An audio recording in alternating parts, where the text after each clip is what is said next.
Hello बच्चों, कैसे हो आप लोग? अच्छे होंगे बेटा। बेटा मैं आपको सिखा रही थी अनुवाद। अनुवाद में बेटा मैं आपको चतुर्थी विभक्ति सिखा रही थी। ठीक है बेटा। चतुर्थी विभक्ति से अनुवाद में आपको बता रही थी। तो चतुर्थी विभक्ति से मैं फर्स्ट पार्ट आपको पहले ही बता चुकी हूँ और अब हम चलते हैं सेकंड पार्ट की ओर। ठीक है बेटा। तो क्या जानेंगे हम? अनुवाद। अनुवाद अनुवाद अनुवाद अनुवाद अनुवाद। ठीक है बेटा। कौन सी विभक्ति से? चतुर्थी विभक्ति। संप्रदान संप्रदान कारक संप्रदान कारक संप्रदान कारक हो जाता है आपका। और संप्रदान कारक चतुर्थी विभक्ति। चतुर्थी विभक्ति विभक्ति। ठीक है बेटा। संप्रदान कारक चतुर्थी विभक्ति और इसका चिन्ह क्या हो जाता है? के लिए। ठीक है बेटा। चिन्ह हो जाता है इसका बेटा के लिए। ठीक है बेटा। आज हम जानते हैं चतुर्थी विभक्ति संप्रदान कारक से अनुवाद। ठीक है बेटा। कुछ सूत्र मैं आपको पहले ही सिखा चुकी हूँ इसके। और आज हम चलते हैं अगले सूत्र की ओर। अगला सूत्र हमारा होगा इस प्रहे दीक्षिता है। ठीक है बेटा। कौन सा सूत्र जानेंगे आज हम? आज हम जानेंगे इस प्रहे दीक्षिता। इससे पहले बेटा आप जो पिछली वीडियो है पार्ट फर्स्ट उसे आप जरूर देखें, तभी आप इसे आगे समझ पाएंगे। तो चलते हैं हम अपने सूत्र की ओर। सूत्र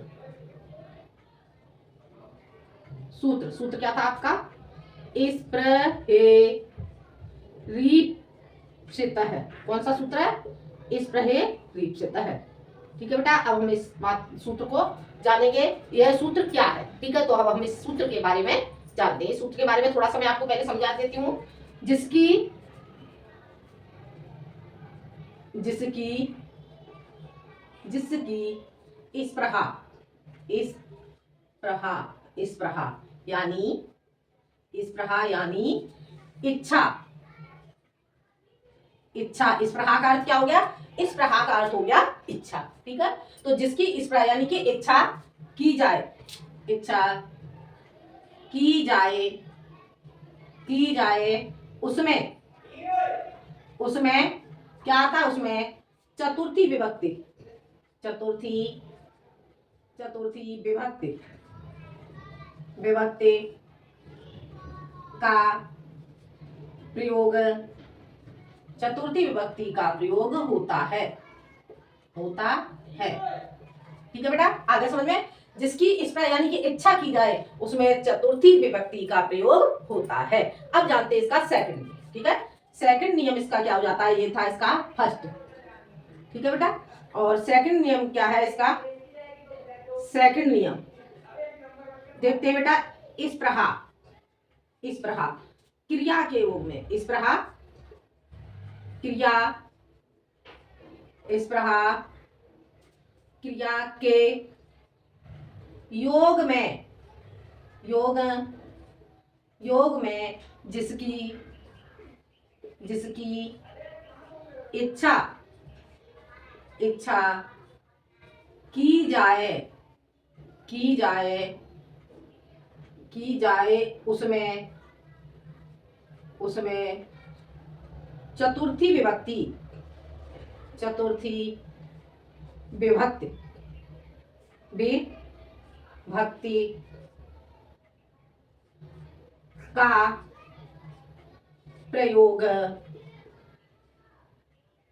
विभक्ति का प्रयोग होता है। आगे बेटा समझ में। इस प्रहा क्रिया के योग में जिसकी इच्छा की जाए। क्रिया क्या होगी आपकी? इस प्रहा। और उसमें जिसकी इच्छा की जाए उसमें चतुर्थी विभक्ति का प्रयोग होता है। हो गया क्लियर? अब जानते हैं इससे अनुवाद। वह फूलों की इच्छा करती है। ठीक है। वह फूलों की इच्छा करती है। अनुवाद। पहला अनुवाद इसमें आपका हो जाता है वह फूलों की क्या करती है? कामना। और कामना को क्या कहते हैं? इच्छा। वह फूलों की इच्छा करता है। ठीक है। अब इस वाक्य को हम कैसे बनाएंगे? वह फूलों की इच्छा करता है पुल्लिंग। तो पुल्लिंग में हम लगाएंगे वह के लिए सह। सह पुष्पों की पुष्पेभ्यः पुष्पेभ्यः क्या करता है, कामना करता है यानी कि इच्छा करता है, तो क्या लगाओगे स्पृहयति। आगे बेटा समझ में क्या लगा दिया, स पुष्पेभ्यः स्पृहयति। आगे समझ में, इस तरह से आपका ये वाक्य बन जाता है। अगला वाक्य, सभी लोग घर की कामना करते हैं, सभी लोग घर की कामना करते हैं, सभी लोग घर की कामना करते हैं, तो सभी लोग के लिए क्या लगाओगे, सर्वे जनाः। आगे समझ में क्या लगाओगे यहाँ पे, सर्वे जनाः धनाय, किसकी, घर धन की लिखेंगे बेटा, धन की, ठीक है बेटा, धन की कामना करते हैं। यदि घर की लिखोगे तो यहाँ पे कर दोगे ग्रहाय, ठीक है। तो सभी लोग धनाय क्या करते हैं, धनाय स्पृहयन्ति, क्योंकि यहाँ पर बहुवचन का प्रयोग हो गया तो यहाँ पर हमने क्या लगा दिया, सर्वे जना के लिए स्पृहयन्ति। आगे बेटा समझ में, इस तरह से आपका ये वाक्य बन जाता है। अब बढ़ते हैं बेटा हम आगे, ये आपको समझ में आ गए होंगे वाक्य। आगे देखते हैं बेटा हम,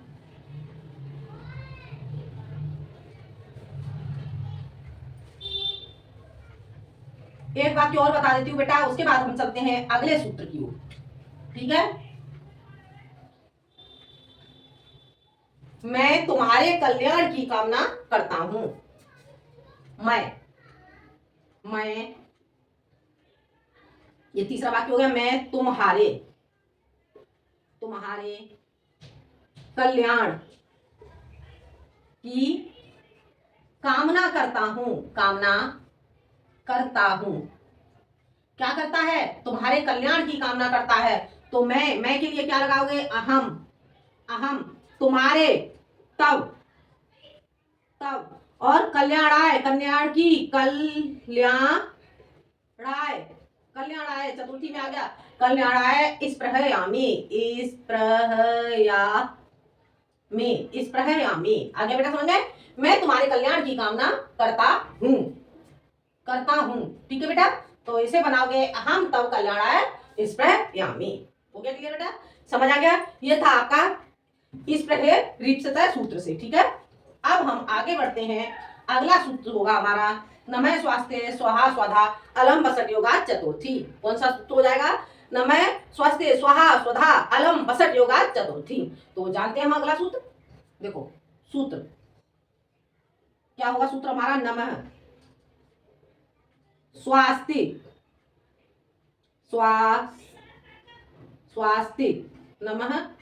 नमः स्वास्ति, और उसके बाद आ जाएगा आपका नमः स्वास्ति स्वाहा और स्वधा, नमः स्वास्ति स्वाहा स्वधा अलम बसट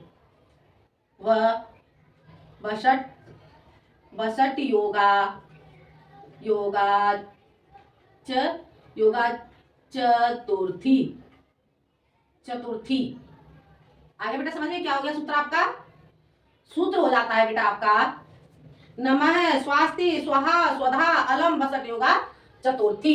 अब बेटा हम जानते हैं इसका अर्थ, नमः का क्या अर्थ होता है, स्वास्ति स्वाहा स्वधा अलम बसट, इसका मैं अलग अलग आपको अर्थ बता देती हूँ। तो देख लेते हैं बेटा हम इसे, देखो नमः का अर्थ क्या हो जाएगा, नमस्कार, ठीक है बेटा। और उसके बाद आता है बेटा आपका स्वास्ति का अर्थ क्या हो जाएगा बेटा आपका, स्वास्थ्य का आपका अर्थ हो जाएगा कल्याण, ठीक है बेटा, कल्याण। और उसके बाद आपका आता है बेटा स्वाहा का अर्थ क्या हो गया, आहुति, जहां आहुति दी जाती है, ठीक है बेटा, आहुति। और इसे क्या कहते हैं, बलि, हो गया क्लियर बेटा। आहुति और बलि दी जाती है वहां पर स्वाहा, देखा होगा आपने कहीं हवन वगैरह होता होगा, देखा होगा, तो वहां पर जो ब्राह्मण है जो मंत्र बोलते हैं तो मंत्र के बाद में क्या बोलते हैं, स्वाहा, ठीक है। तो यहाँ पर उसी स्वाहा के लिए बात की जा रही है। आगे बेटा समझ में, तो स्वाहा, स्वाहा आहुति या बलि, ठीक है। स्वाहा के बाद आपका क्या आ जाता है, स्वधा, स्वाहा, और उसके बाद आ जाता है आपका बेटा स्वधा, स्वधा, स्वधा का अर्थ क्या हो जाएगा, स्वधा का अर्थ होता है बेटा पितरों, पितरों के लिए, पितरों के लिए आहुति, पितरों के लिए आहुति, ठीक है बेटा। जहां पितरों के लिए आहुति दी जाती है उस समय हम क्या प्रयोग करते हैं, स्वधा, ठीक है बेटा, स्वधा। अब अलम, अलम का अर्थ क्या हो जाएगा बेटा, अलम, अलम का अर्थ हो जाएगा, या ऐसे ले लेते हैं अलम, अलम का अर्थ हो जाएगा बेटा आपका पर्याप्त, पर्याप्त, ठीक है बेटा। और इसके बाद आपका आ जाता है बेटा वसट, वसट,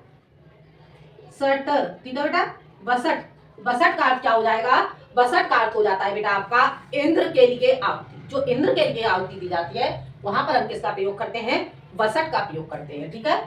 तो क्या अर्थ हो गया इसका, इंद्र के लिए आहुति, इंद्र के लिए आहुति, आहुति, ठीक है बेटा। ये सारे शब्द होते हैं, तो इन शब्दों के योग में हम क्या, चतुर्थी विभक्ति का प्रयोग करते हैं, ठीक है। तो आहुति, देखो यहां बता देती हूं, के योग में, के योग में क्या आता है बेटा आपका, चतुर्थी, चतुर्थी, चतुर्थी विभक्ति, विभक्ति का प्रयोग होता है, प्रयोग होता है। आगे बेटा समझ में, देखो इतना बेटा आपको समझ में आ गया होगा, इतना आप लोग अपनी कॉपी में नोट कर दें, और अब इसके बाद मैं समझाऊंगी आपको इससे ही अनुपात, ठीक है। तो आगे देखेंगे बेटा इस सूत्र से अनुपात। तो पहले क्या है, नमः, किसका, सबसे पहले किसकी पूजा की जाती है, सबसे पहले बेटा किसकी पूजा की जाती है, सबसे पहले की जाती है गणेश जी की पूजा की जाती है, ठीक है। तो सबसे पहले हम गणेश जी का ही सूत्र ले लेते हैं, ठीक है। तो क्या है, गणेश को नमस्कार है, देखो श्री, श्री गणेश, श्री गणेश को नमस्कार है, श्री गणेश को नमस्कार है, नमस्कार है, ठीक है बेटा। अब हम इसे बनाएंगे, तो हम कैसे बनाएंगे इसे, श्री गणेश को, श्री गणेशाय नमः, क्या हो जाएगा, श्री गणेशाय नमः, श्री गणेशाय, गणेशाय, श्री गणेशाय नमः। आगे बेटा समझ में, श्री गणेश को नमस्कार है, तो श्री गणेशाय नमः हो गया क्लियर। आगे अगला वाक्य, वह गणेश को नमस्कार करता है, क्या बोला जा रहा है, वह गणेश को नमस्कार करता है, तो वह गणेश को नमस्कार करता है। अगला वाक्य, वह गणेश को नमस्कार करता है, वह गणेश को नमस्कार करता है, ठीक है। अब हम इस वाक्य को कैसे बनाएंगे, वह के लिए बेटा क्या बनाएंगे हम यहाँ पर, सह, सह, सह। अब गणेश, गणेश, गणेश नमति, नमति। आगे बेटा वह गणेश को नमस्कार करता है, वह के लिए आप क्या आ गया, सह, गणेश को गणेश नमते। अब इसी वाक्य को हम दूसरी तरह से कैसे बनाएंगे, तो जान लेते हैं। सह, सह गणेशम, गणेशम क्या, नमस्कारम, नमस्कारम करोति, करते हैं, करो, करोति, वह करता है, ठीक है। इसलिए क्या आ जाएगा, करोति, सह गणेशम नमस्कारम करोति। आगे बेटा समझ में, इतना गणेश जी के लिए आपको समझ में आ गया होगा। अब आगे चलते हैं शंकर भगवान के लिए भी, शंकर भगवान की भी पूजा कर लेते हैं, ठीक है। तो क्या आ जाएगा, शिव को नमस्कार है। अगला वाक्य, शिव को, शिव को नमस्कार है, शिव को नमस्कार, शिव को नमस्कार है, ठीक है। अब इस वाक्य को हम कैसे बनाएंगे, शिव को नमस्कार है, शिवाय नमः, क्या बनाएंगे, शिवाय नमः, शिवाय, शिवाय नमः। आगे बेटा समझ में। अब अगला वाक्य, माता लक्ष्मी को नमस्कार है, क्या बनाएंगे? माता लक्ष्मी को नमस्कार है, माता लक्ष्मी, लक्ष्मी को नमस्कार है, नमस्कार है। अब इस वाक्य को बनाएंगे तो कैसे बनाएंगे? माता लक्ष्मी को, माता लक्ष्मी को महालक्ष्म्य, क्या बनाएंगे? महालक्ष्म्य नमः, महालक्ष्म्य, महालक्ष्म्य नमः। आगे बेटा समझ में क्या बनेगा आपका वाक्य? महालक्ष्म्य नमः। इतना बेटा आपको समझ आ गया होगा। अब हम बढ़ते हैं आगे। तुमको नमस्कार है, ये तो हमने देवताओं के लिए कर लिया। अब तुमको नमस्कार है, ठीक है। अगला वाक्य, तुमको, तुमको नमस्कार, नमस्कार है, ठीक है बेटा। अब हम इसे कैसे बनाएंगे? तुमको ते, क्या लगाएंगे हम? ते, ते और नमस्कार, तुमको के लिए हमने लगा दिया ते नमः, ते नमः, ते नमः। आगे बेटा समझ में? ते नमः। अब हम इस वाक्य को और दूसरी तरह से बनाएंगे तो कैसे लगाएंगे? अगली दूसरी तरह से हम इस वाक्य को बनाएंगे, तुभ्यम, तुभ्यम नमः, तुभ्यम नमः। क्या आ गया? तुमको नमस्कार है, ते नमः, तुभ्यम नमः। आगे समझ में? तो इस तरह से आपके ये बाकी आपको समझ में आ गए होंगे। अब हम चलते हैं बेटा आगे। देखो इतना आपको बेटा मुझे लग रहा है ठीक से समझ में आ गया होगा। बेटा ये सूत्र मेरा बहुत फेवरेट सूत्र है, ठीक है। आगे चलते हैं। आगे कल्याण हो, लड़कों का कल्याण हो, लड़कों का ही कल्याण कर लें, ठीक है। लड़कों का कल्याण हो, लड़कों, लड़कों का कल्याण हो, कल्याण हो, लड़कों का कल्याण हो। अब बेटा हम इस वाक्य को बनाएंगे तो लड़कों के लिए क्या लगाएंगे हम चतुर्थी विभक्ति में? बाल केभ्यः, बाल केभ्यः, बाल केभ्यः नमः। हो गया क्लियर बेटा? बाल केभ्यः नमः। अब इसके बाद हम क्या कहाँ आ जाते हैं? स्वास्ति, स्वास्ति से आपका कल्याण हो गया। अब स्वाहा, कहाँ पहुंचेंगे हम? स्वाहा, तो अग्नि को आहुति, अग्नि को आहुति, अग्नि, अग्नि को आहुति है, अग्नि को आहुति है। अब बेटा अग्नि को आहुति दी जाएगी तो अब यहां पर हम इस वाक्य को कैसे बनाएंगे? अग्नि को आहुति है तो अग्नाए, आग, आग्नये, आग्नये स्वाहा, आग्नये स्वाहा, ठीक है। अग्नि को आहुति है, आग्नये स्वाहा। अब अगला वाक्य हम बनाते हैं। अग्नि के बाद पितरों को आहुति, पितरों को आहुति, आहुति, पितरों को आहुति है। अब इस वाक्य को हम बनाएंगे तो कैसे बनाएंगे? पितरों के लिए आहुति, पितरेभ्य, क्या पितरों की आहुति के लिए क्या बताया था बेटा? पितरेभ्य स्वधा, ठीक है। तो क्या बनाएंगे हम? पितरेभ्य, पितरेभ्य, पितरेभ्य स्वधा, स्वधा। हो गया क्लियर बेटा? पितरेभ्य स्वधा। अब एक और बता देती हूं आपको बेटा, आपका स्वधा। अब हम आ जाते हैं बेटा आपके लिए इंद्र को आहुति, ठीक है। इंद्र को आहुति, इंद्र को, इंद्र को आहुति, आहुति, इंद्र को आहुति, ठीक है। अब इंद्र को आहुति देंगे, इंद्र को आहुति है तो इस वाक्य को हम कैसे बनाएंगे? इंद्र को आहुति दी जा रही है तो इंद्राय, क्या बताया था इंद्र के लिए? मैं पहले आपको बता चुकी हूं, जब इंद्र के लिए हम आहुति देंगे तो वहां पर हम किसका प्रयोग करेंगे? इंद्र के लिए आहुति के लिए हम वसट का प्रयोग करेंगे, ठीक है। तो इंद्राय वसट, क्या आ जाएगा? इंद्राय वसट, इंद्राय वसट। आगे बेटा समझ में? इंद्राय वसट। अब देखो, अब इस सूत्र में बेटा आपने कौन कौन से शब्द पढ़ लिए? नमः आपको पता चल गया, स्वास्ति पता चल गया, और आपने स्वाहा पढ़ लिया, स्वधा पढ़ लिया, वसट भी पढ़ लिया। अब क्या शेष रह गया आपका? अलम। क्या रह गया? अलम। अलम का अर्थ क्या बताया था? अलम का अर्थ बताया था बेटा पर्याप्त, ठीक है। तो अब हम अलम से भी हम जान लेते हैं एक दो वाक्य, ठीक है। तो अब हम जानेंगे बेटा इसके बाद अलम से वाक्य।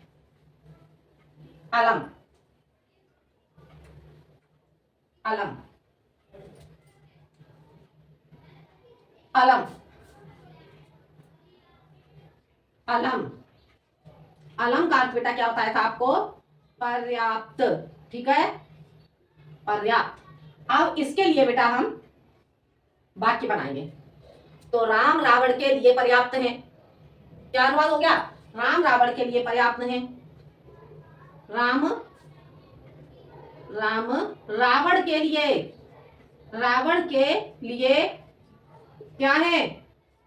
रावण के लिए पर्याप्त, पर्याप्त है। राम रावण के लिए पर्याप्त है। बेटा हम इस वाक्य को बनाएंगे तो क्या? राम, राम रावण के लिए,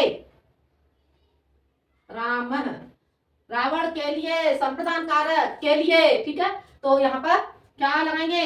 रावण के लिए रावणाय, रावणाय, रावणाय क्या? रावण के लिए रावणाय अलम। आगे बेटा समझ में? इसका चिन्ह मैंने आपको बताया था, इसका चिन्ह क्या हो जाएगा? के लिए, के लिए, ठीक है बेटा, ये आपका इसका चिन्ह हो जाता है, ठीक है। तो रामाय रावणाय अलम, हो गया क्लियर? अब मैं तुम्हारे लिए पर्याप्त हूं, क्या वाक्य हो जाएगा? मैं तुम्हारे लिए पर्याप्त हूं। मैं तुम्हारे लिए, तुम्हारे लिए पर्याप्त हूं, पर्याप्त हूं। मैं तुम्हारे लिए पर्याप्त हूं। अब इस वाक्य को बनाएंगे तो बेटा अहम, अहम तुभ्यम, तुभ्यम क्या? पर्याप्त के लिए क्या लगाएंगे? अलम, अलम, अहम तुभ्यम अलम। आगे कृष्ण कंस के लिए पर्याप्त है, क्या वाक्य हो जाएगा हमारा? कृष्ण, कृष्ण, कृष्ण कंस के लिए, कंस के लिए पर्याप्त है, पर्याप्त है। अब इसे कैसे बनाएंगे? कृष्ण, कृष्ण है किसके लिए? कंस, कंस, कंसस्य, कंसस्य, कंसस्य अलम, अलम। आगे बेटा समझ में? कंसाय अलम, कंसाय अलम, कंसाय चतुर्थी व्यक्ति में आ जाएगा, कंसा से षष्ठी, कंसाय अलम। कृष्ण है कंसा, कंसाय अलम, कंसाय अलम, इस तरह से आएगा बेटा आपका कंसाय, कंसाय अलम। हो गया क्लियर? कृष्ण है कंसाय अलम। इतना बेटा आपको समझ आ गया? मुझे लग रहा है इतना बेटा आपको समझ में आ गया होगा। अब बढ़ते हैं बेटा आगे। अब मैं आपको चतुर्थी विभक्ति से कुछ अनुवाद बताती हूँ, ठीक है, और उसके बाद में आपको एक सूत्र और है वो बताऊंगी, ठीक है। तो जान लेते हैं चतुर्थी विभक्ति से अनुवाद।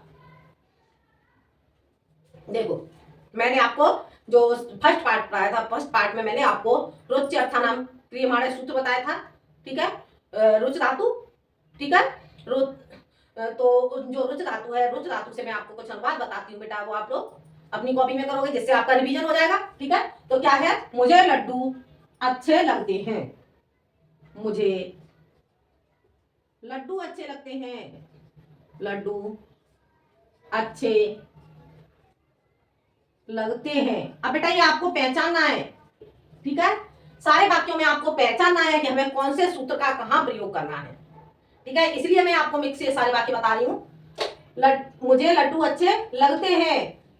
अब इस वाक्य को कैसे बनाएंगे मैं आपको पहले ही बता चुकी हूँ, लड्डू की संस्कृत भी मैंने आपको बताई थी, ठीक है। तो यहाँ क्या लगाओगे? मुझे, मुझे के लिए हम लगाएंगे यहाँ पर महियम, महियम क्या अच्छा लगता है? लड्डू अच्छे लगते हैं। तो लड्डू के लिए कितने लड्डू अच्छे लगते हैं? तो यहाँ पर मोदकाह, मोदकाह क्या अच्छे लगना के लिए? रोचते। आगे बेटा समझ में? मह्यम मोदका रोचते। अब अगला, उसे पुआ अच्छा लगता है, उसे पुआ, उसे पुआ अच्छा उसे पुआ अच्छा लगता है, लगता है, उसे पुआ अच्छा लगता है बेटा। अब हम ये वाक्य बनाएंगे, उसे पुआ अच्छा लगता है, तो उसे के लिए हम क्या लगाएंगे यहाँ पर, उसे के लिए हम लगाएंगे यहाँ पर सह, ठीक है। पुआ, पुआ के लिए हम क्या लगाएंगे, अपूपह। क्या पुआ को संस्कृत में क्या बोलते हैं हम, अपूपह। तो उसे पुआ अच्छा लगता है, सह अपूपह, अपूपह, अपूपह रोचते, रोचते। अब अगला, माता पुत्र को क्रोध करती है। अब ये कौन सा सूत्र आ गया, ये अगला सूत्र आपका आ गया, ठीक है। माता पुत्र पर क्रोध करती है, माता पुत्र पर क्रोध करती है, क्रोध करती है। अब ये कौन सा सूत्र था, क्रोध, क्रोध ध्रुव ईर्ष्या, ये सूत्र मैंने आपको बताया था। तो वहां से हम ये वाला सूत्र लेंगे, क्रोध ध्रुव ईर्ष्या से आपका आ जाएगा माता, क्या बनाएंगे हम इसे, माता, माता पुत्राय, पुत्राय क्रोधति, क्रोधति, माता पुत्र पर क्रोध करती है। स्त्रियां स्त्रियों से की ईर्ष्या करती हैं, अब इसी सूत्र में आ जाएगा आपका क्रोध ईर्ष्या, बताया था। तो यहाँ पर स्त्रियां स्त्रियों से क्रोध करती हैं, स्त्रियां स्त्रियों से, स्त्रियों से क्रोध करती हैं, करती हैं, स्त्रियां स्त्रियों से क्रोध करती हैं। अब बेटा हम इस वाक्य को बनाएंगे, तो स्त्रियों के लिए हम क्या लगाएंगे, यहाँ पर हम लगाएंगे महिला, महिला, महिला क्या करती हैं, महिलाभ्य, महिलाभ्य, महिलाभ्य, महिलाभ्य क्या करती हैं, ईर्ष्यन्ति, ईर्ष्यन्ति, ईर्ष्यन्ति। आगे बेटा समझ में, ईर्ष्या करती है। हो गया क्लियर, महिला महिलाभ्य ईर्ष्यन्ति, हो गया क्लियर। अगला वाक्य बेटा आपका, अब ये तो हो गया ईर्ष्या के लिए। अब आगे मैंने आपको क्या बताया था, असूय, असूय से भी मैं एक वाक्य आपको फिर से रिवीजन करा देती हूँ। दुर्जन, दुर्जन, दुर्जन क्या करते हैं, सज्जनों, दुर्जन सज्जनों की, सज्जनों की निंदा करते हैं, निंदा करते हैं, करते हैं। अब बेटा हम इस वाक्य को बनाएंगे, दुर्जन सज्जनों की निंदा करते हैं, तो हम यहाँ पर दुर्जन की संस्कृत क्या लगाएंगे, दुर्जन है, क्या लगाएंगे, दुर्जन है, दुर्जन है। सज्जनेभ्यः, सज्जनेभ्यः, सज्जनेभ्यः असूयन्ति, सज्जनों से क्या करते हैं, सज्जनों की निंदा करते हैं, तो यहाँ पर हम लगाएंगे असूयन्ति, असूयन्ति। आगे बेटा समझ में, असूयन्ति। अब ये तो आपका हो गया। अब हम आ जाते हैं आपके इसी सूत्र पर, नमः स्वास्थ्य, नमः स्वास्थ्य स्वास्थ्य, बस ठीक है। तो अब हम इस सूत्र पे आ जाते हैं। तो इस सूत्र से मैं बाकी बताती हूँ आपको, ये आप लोग नोट कर लें। पुत्र का कल्याण हो, पुत्र का कल्याण हो। अब इस वाक्य को आप कैसे बनाएंगे, इसमें आपका कौन सा सूत्र चलेगा, नमः स्वास्थ्य स्वाहा सुरालम बसठ योगा चतुर्थी, ठीक है। पुत्र का कल्याण हो, पुत्र का कल्याण हो, कल्याण हो। अब हम इस वाक्य को बनाएंगे बेटा, तो क्या बनाएंगे हम, पुत्र का कल्याण हो, पुत्राय, पुत्राय, पुत्राय क्या, स्वा, क्या बताया था, स्वास्ति, पुत्राय स्वास्ति। आगे समझ में, पुत्र का कल्याण हो, पुत्राय स्वास्ति। अब मुझे पढ़ना अच्छा लगता है, मुझे पढ़ना अच्छा लगता है, अच्छा लगता है, मुझे पढ़ना अच्छा लगता है। अब इस वाक्य को बनाएंगे बेटा हम, तो कैसे बनाएंगे, मह्यम, मह्यम, मह्यम पठनम, पठनम रोचते, ठीक है बेटा। अगला वाक्य आपका हो जाएगा, शिक्षक शिष्यों पर क्रोध करते हैं, शिक्षक, शिक्षक शिष्यों पर, शिष्यों पर क्रोध करते हैं, क्रोध करते हैं। ठीक है बेटा, अब हम इस वाक्य को बनाएंगे तो कैसे बनाएंगे?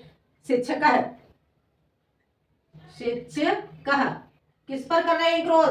शिक्षक किस पर क्रोध कर रहे हैं? शिष्यों पर। तो यहां पर हम क्या लगाएंगे? शिष्येभ्यः, शिष्येभ्यः, शिष्येभ्यः क्या करते हैं? शिष्येभ्यः क्रुध्यति, क्रोधयति। आगे समझ में? शिष्येभ्यः क्रुध्यति। अगला वाक्य हमारा श्री राम को नमस्कार है। श्री राम को नमस्कार है। श्री राम को नमस्कार है, नमस्कार है। अब इस वाक्य को बनाएंगे श्री रामाय नमः, श्री रामाय नमः।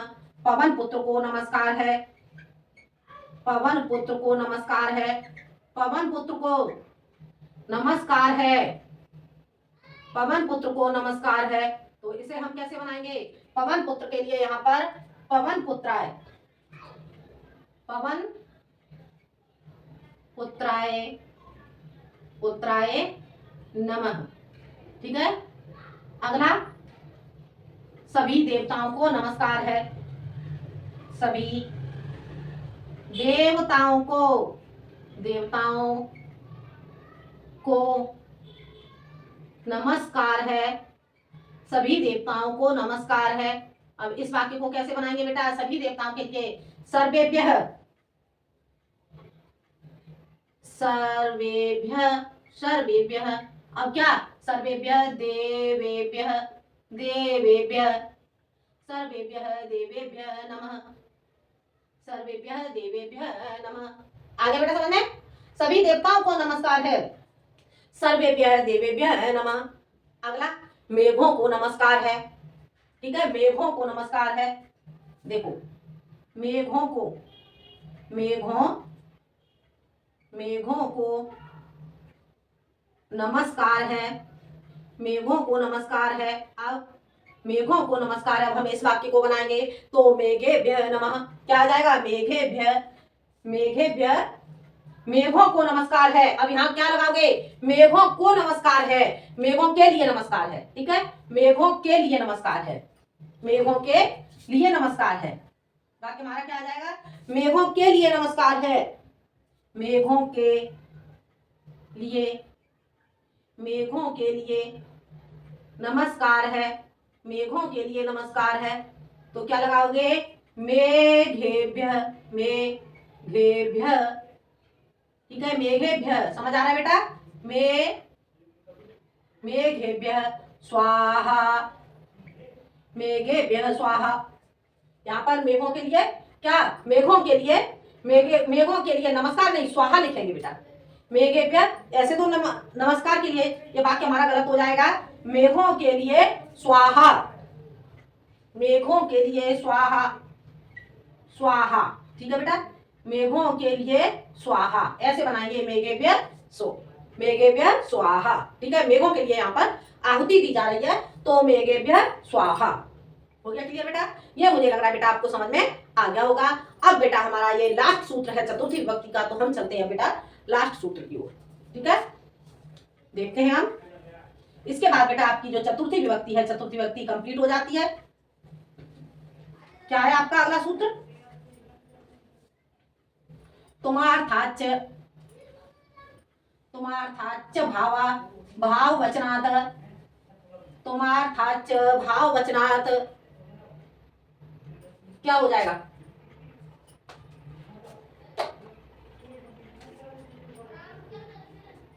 देखो, तुमार्थाच, ठीक है, तुमार्थाच।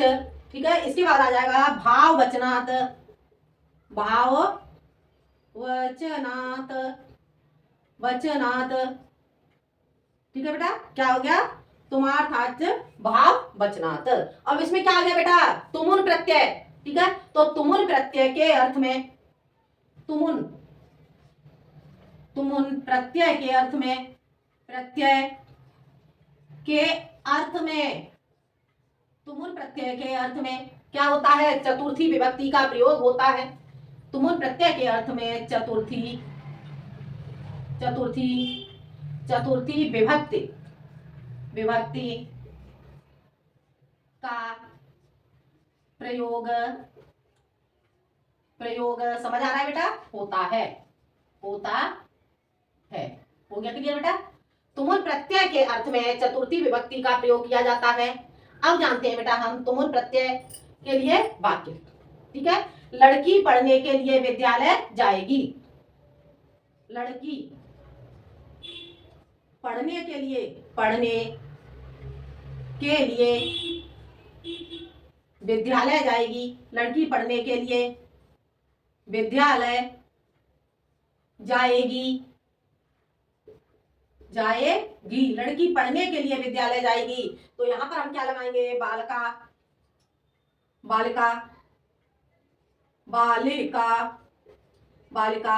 पठितम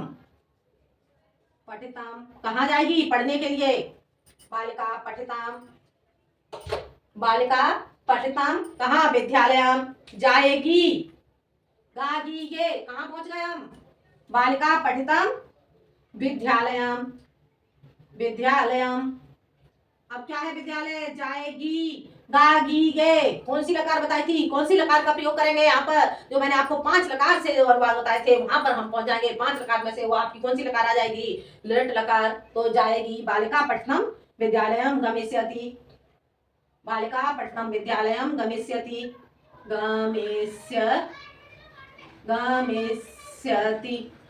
हो गया क्लियर? अगला वाक्य, इसी वाक्य को हम कैसे बनाएंगे? बालिका पठितम के जगह आ जाएगा पठनाय विद्यालयम गमिष्यति। हो गया क्लियर? इस तरह से भी हम इस वाक्य को बना सकते हैं। बालिका पठनाय विद्यालयम गमिष्यति। हो गया क्लियर? अगला वाक्य, पिताजी स्नान के लिए जाते हैं। पिताजी, यहां से ले लेती हूँ बेटा। क्या वाक्य हो जाएगा आपका बेटा? पिताजी स्नान के लिए जाते हैं। पिताजी स्नान के लिए जाते हैं। पिताजी स्नान के लिए जाते हैं। पिताजी स्नान के लिए स्नान के लिए जाते हैं। स्नान के लिए जाते हैं। ठीक है बेटा? पिताजी स्नान के लिए जाते हैं तो पिता स्नान के लिए तो स्नातुम जाते हैं। तो यहाँ क्या लगाएंगे हम? जाते हैं। तातीते कौन सी लकार का प्रयोग होगा? तातीते में मैंने क्या बताया था आपको? लट लकार का प्रयोग होगा। तो तातीते के लिए गच्छति। आगे बेटा समझ में? अब पिता स्नानाय पिता स्नानाय गच्छति। इस वाक्य को ऐसे भी बना सकते हैं। कैसे बनाएंगे? पिता स्नानाय गच्छति। हो गया क्लियर बेटा? समझ आ गया? अगला वाक्य, विप्र खाने के लिए जाता है। विप्र ऐसे ले लेते हैं, चलो दूसरी लकार से लेते हैं इसे। विप्र खाने के लिए गया। खाने के लिए गया। अब यहाँ पर आपकी लकार चेंज हो गई। जाता है तो आपकी लट लकार आ जाती है। ठीक है? और अगर अब यहाँ पर गया तो यहाँ पर आपकी कौन सी लकार आ जाएगी? यहाँ पर आपकी लंग लकार आ जाएगी। ठीक है? तो विप्र किसे कहते हैं बेटा?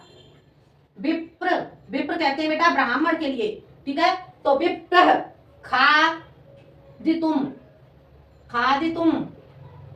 अगच्छत यहाँ पर बेटा आपका लंग लकार का प्रयोग हो जाएगा। ठीक है? अगला विप्र है। यहाँ पर बेटा विप्र के लिए यहाँ पर यदि ब्राह्मण लगाते हो, ब्राह्मण खाने के लिए गया, तब भी आपका यही वाक्य बनेगा। ठीक है? विप्र ब्राह्मण को ही विप्र कहते हैं। ठीक है? तो विप्र है, यहाँ पर लगा देंगे खादनाय। ये वाक्य 2 तरह से बना सकते हैं। खादनाय अगच्छत। हो गया क्लियर बेटा? तो ये था बेटा आपका चतुर्थी विभक्ति। ठीक है? चतुर्थी विभक्ति बेटा आपकी आज कंप्लीट हो जाती है और मुझे लग रहा है बेटा चतुर्थी विभक्ति बेटा आपको समझ में आ गई होगी। तो अगले वीडियो में मैं आपको पढ़ाऊंगी पंचमी विभक्ति। ठीक है बेटा? यदि बेटा आपको वीडियो पसंद आए तो लाइक करें, शेयर करें और सब्सक्राइब करें। मिलते हैं हम अगले वीडियो में पंचमी विभक्ति के साथ। ठीक है बेटा? तो जब तक के लिए धन्यवाद।